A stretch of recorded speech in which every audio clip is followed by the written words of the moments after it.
Mr. President, it's great to see you. Thank you. Thank you for having me in this incredible place. And it's a nice place. Happy Independence Day and happy semi-quincentennial. Yeah, that's true. If I got that right. Thank you. 250 years, and I just want to start flying at about 40,000 feet, and just, which you've done in pretty nice plane lately, by the way. I saw that. Yeah.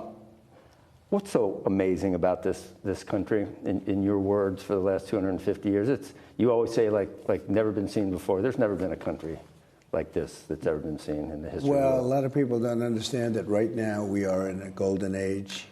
You understand it very well. You cover it very well. We have more factories being built today than ever before. We have more people working today than at any time ever in the history of our country. And people making more money than they've ever made. I'm not talking about rich people. I'm talking about people that have like normal or normalized jobs, more money than they've ever made before. 401ks are up at levels that they've never seen before, up 80 and 90%.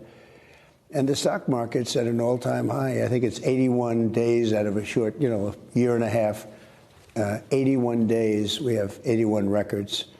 So nobody's ever seen anything like that. Or if it backs up, something's hitting a record. Well, if it backs up, the S&P or the NASDAQ or the Dow another all-time high. But you said if it backs up, hopefully it won't. But if it does, I will not be talking about it. I'll be talking about another stuff. But an unbelievable quarter, unbelievable first half of the year.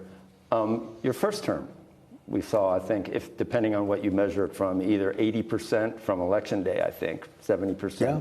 From inauguration. First term was great. First term was. It might even be at a faster pace. This is better. So the first term, we had the most successful 4 years, including the COVID. When you include that, when I handed it off, it was literally. I mean, you look at the numbers. We had the highest market in history. First term was great financially. This is, I think, blowing it away. I think this is going to blow it away.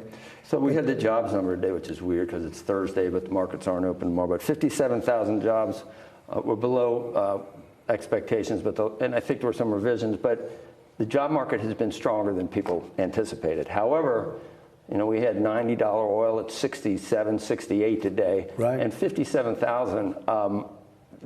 Would you say that gives Warsh, the new Fed chairman who you chose, more flexibility to cut? Because for a while we thought the next move might be a hike.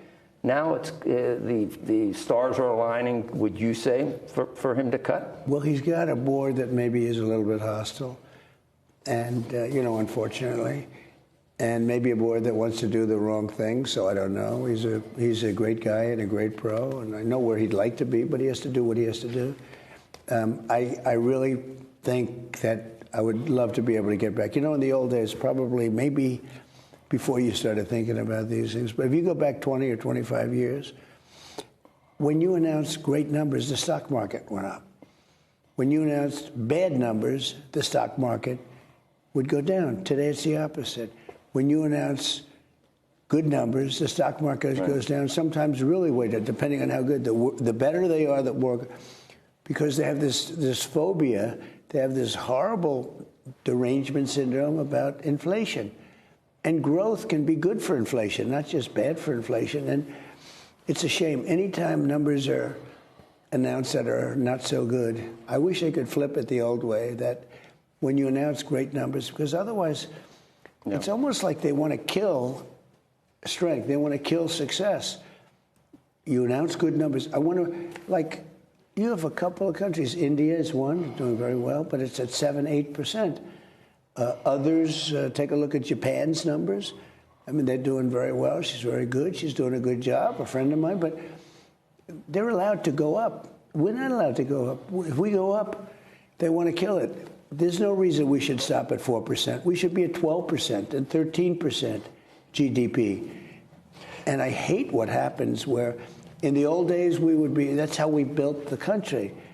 Now you announce positive things, and they want to bring it down by raising interest rates. And it shouldn't be that way. It should go back to the way it was.